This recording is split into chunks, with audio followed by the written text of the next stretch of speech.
The next speaker I want to welcome here worked in marketing before coming to Munich-based Wirecard in 2004. Wirecard, as you probably know, is a global leading company for online payment technology, which joined the DAX in September of last year. And my next guest is responsible for product innovation at Wirecard. So he works on different projects using new technology like blockchain, Internet of Things, to add value to new payment services. And I'd like to hand over to Jörn Leogrande. He also has but I think we have some difficulties with the presentation. But well, welcome on stage. Thank you very much. Jörn. Yeah. So we need to. We're getting better and better. So welcome, Jörn. Yeah. Thank you very and much. I'll leave the stage to you. Thank you very much. Good luck. Hello, my name is Jörn Leogrande. I'm EVP for Innovation at Wirecard. And today I want to talk about blockchain beyond the hype. And what I want to show you is some really exciting projects that way beyond what you know of cryptocurrencies and ICOs. And before we start, I just wanted to go back a bit, back to the year 2009. Into the year 2009, a ghost team called Satoshi Nakamoto was publishing a white paper. It's called Peer-to-Peer Electronic Cash Systems. And what is this all about? This is all about double spending. Because the biggest problem on digital currencies without intermediate is how to approve transactions, how to take care that these transactions are not repeating themselves. And the way Bitcoin is using this is via a decentralized network. I think the next 10 years from 2009 on in the development of blockchain, you can sort in like three phases. Phase one is actually the dream. Blockchain will be the architecture of the internet itself. Second is the hype. Actually, a friend of mine bought a sports car with the profit he makes from Bitcoin. And the third phase is actually the fall. It is Google and Facebook are banning cryptocurrencies and ICOs from last year on. I mean, they did this because of the speculations, but the disappointment with the technology has also something to do with technical flaws. And the technical flaws are what we call the blockchain trilemma. This means we have a very secure technology that is using cryptographic hash keys. And we have a decentralized network. But this all is not scaling up. In principle, Bitcoin is able to do 7 transactions a second. Ethereum right now, it's 20 to 25 transactions a second. The Visa and MasterCard network, they do 50 or 60,000 transactions. This is a gold standard, actually. And how is this working out? I show you an example. This is a picture of the Cyber Kitty. Cyber Kitty is a Pokemon Go styled game that was live on in Ethereum in the year 2017. Really a little game, and was getting so popular that it took the whole network down. So the whole Ethereum network, all the nice applications that you have, all the serious applications was going down with bandwidth because Cyber Kitties were so successful. And as a corporate company, as Wirecard, I think we're thinking of blockchain in a different way now. We use enterprise blockchain solutions. You can tell us that it's not pure blockchain, and you're right. The ledger is private. Permissions are given to trusted actors. We don't need mining or some kind of proof of work consensus, and the block sizes are tailored to specific needs. But this is working.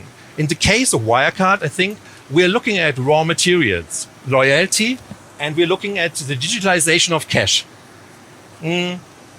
Just to give you a few examples how blockchain in a private environment is working. And the first one is blockchain for the UN.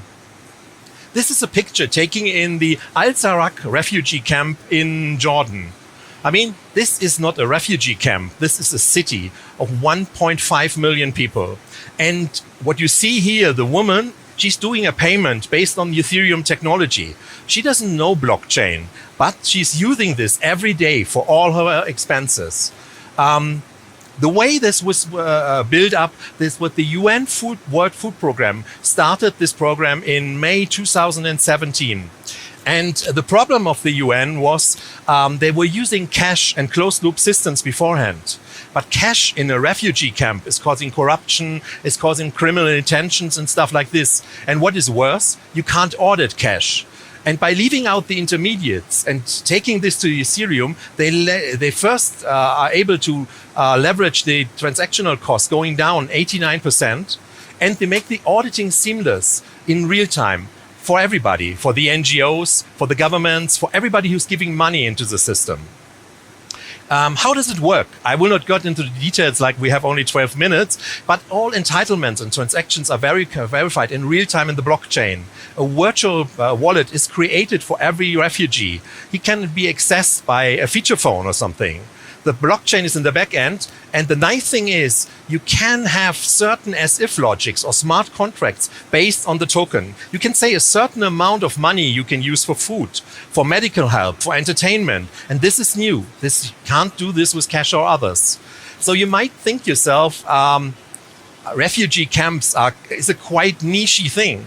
But actually, we are living in a technology bubble right now. We are here in a nice Lufthansa flight, Wi-Fi is all over. But the fact is 2 to 3 billion people in the world are unbanked. Tanzania, Sierra Leone, Indonesia,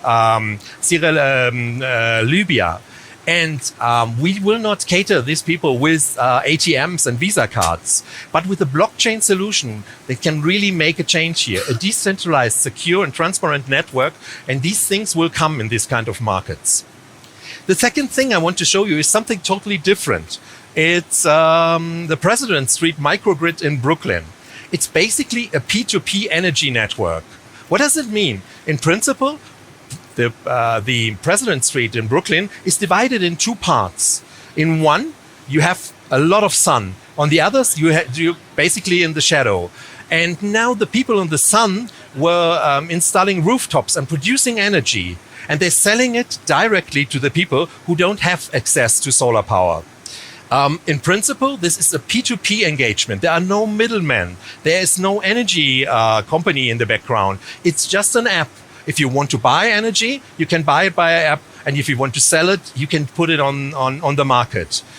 And yeah, these are only 5 houses in Brooklyn, but this thing is getting bigger and bigger. So Singapore launches a blockchain marketplace for renewable energy certificates. So does Estonia. So energy is a clear topic of anything that has to do with corporate blockchain.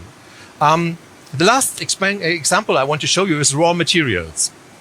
I mean, we as Wirecard, we build up a prototype for supply chain. And you see the typical logistic supply chain is quite heavy. There are a lot of people involved. There are a lot of analog processes, a lot of carbon paper, a lot of stamps and stuff like this.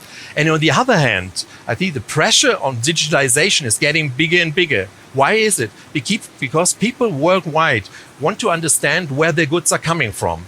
Let me give you an example from China. A short video. This is taken in the Hema supermarket in Shanghai.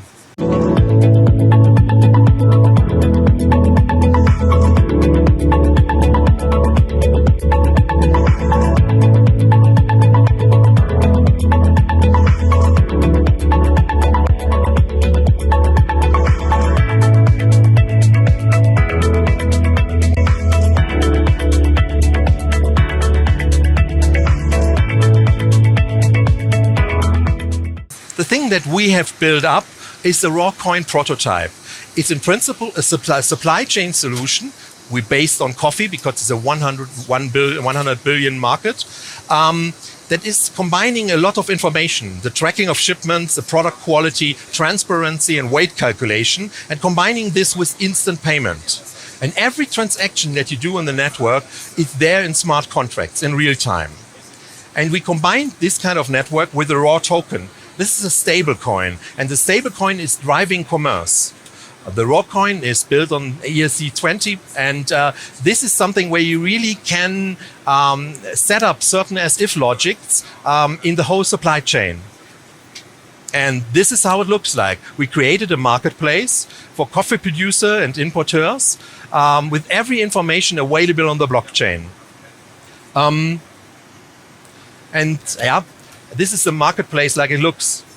You might think about that supply chain might be also a very niche thing, but Merck, Daimler, Bayer, all these big companies are right now eyeing on blockchain in the supply chain world. What I'm trying to come across is really, blockchain has this tremendous peak, this tremendous hype, and then it was going to a phases of disillusionment. But now it's reaching a plateau of productivity. So we see a lot of solutions, a lot of enterprise solutions based on blockchain technology.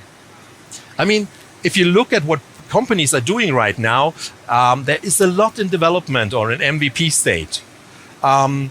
Amazon is opening up blockchain as a service in their cloud service. And Forbes is predicting that 2019 may become the year of the enterprise blockchain. And this is what I try to bring across in the last minutes. I want to show you that there are a lot of super interesting projects based on blockchain that go far beyond the speculations of cryptocurrency and ICOs. So it's getting interesting again with blockchain. Thank you very much. Okay. Stay here. Okay, I'll stay here. With me. Okay, stay with you. Okay, because I've got some questions for you as well. Actually, it was very interesting to hear you talking, but I have to come down to reality. Sure. And because I was thinking of last week, a friend of mine from the UK came visiting me. We went to a restaurant. She wanted to pay the bill, but she couldn't because the restaurant, we're in Germany, only accepted cash. So I was wondering, as someone working on the future of payment, how frustrating is it for you to live in Germany? Yeah, Germany is a very special market, you're right, but this is a cultural habit, you know? Everything is around payment has something to do with the culture. If you go to the UK, if you pay cash, I mean, you will have some problems. So it's different in every country. But what we see with the launch of Apple Pay and Google Pay, so the big technology companies engaging in this, I think there is tremendous change coming. So we see the download numbers for Apple Pay because we are part of both these ecosystems, and this is really promising. Okay, so there's hope for both my friend and me who wanted to get invited to the restaurant. But Berlin is also a very special place. Restaurants in Berlin, you can pay by bitcoins, I read. Yeah, in some restaurants you can do. Okay, so then let's jump into the bright future. A couple of years ago, and I remember we were talking about this yesterday. A couple of years ago, I think it was Google who filed a patent for technology which allowed people to blink with their eyes when staring at a fancy dress, for example, in a boutique, and order it by blinking and paying it by blinking. For me, it sounded like science fiction. What's your perspective? I think that we will see a lot of biometric payment methods because we are moving on. You see, look at the phase of mobility. Your in-car commerce, for instance, you will not show a credit card, you know, you will not type in a number. You will identify yourself with your voice, with your face. Then we have all these unmanned supermarkets, these Amazon Go scenarios. I mean, this is also, there are no people. You have to identify you in a certain manner. And we will see a lot more of these, what we call invisible payment cases, where you go to a location and do the payment, but you're not actively triggering it. Okay, but will I be able to pay by eyes, or will I identify by fingers, by my fingerprints, or what kind of technology do you think we will see in those? I think that facial recognition is pretty far. Then we have palm recognition, which is quite like having the palm on top of the terminal. We will see different. Voice is also a biometric pattern, but this will differentiate from use case to use case. For instance, facial recognition is cool, but it's not cool in an environment where 20,000 people are standing around you. Yeah, you have to capture right. Skip over here and pay my drink. Right. So this is a different use case. In-car is a different use case. Unmanned is a different use case. And we will see a lot of these different biometric patterns based on the specific use cases. Okay. And I know that you're also working on wearables and to bring payment technology on wearables. In an ideal world with no limitation, what for you personally would be the perfect wearable to pay with? And the perfect wearable, I think we're working based on the Apple Watch with Apple Pay. We're working on all the Android watches. We're working on Fitbit, Swatch. I think it's the ideal world, I think, is where Samsung and Apple are going into. Like the combination of loyalty and payment, the combination of check-ins and stuff like this. And I think wearables, if you just try it, because it's so convenient, because you have it on your arm, you don't have to take anything out. Like you don't have to. If you look, for instance, in the underground system in London, how many people now are paying with their wearables because it's so convenient. This is really a game changer. Okay. Forward looking to it. So we will hand over to our next speakers. Thank you very much. Thank you very much.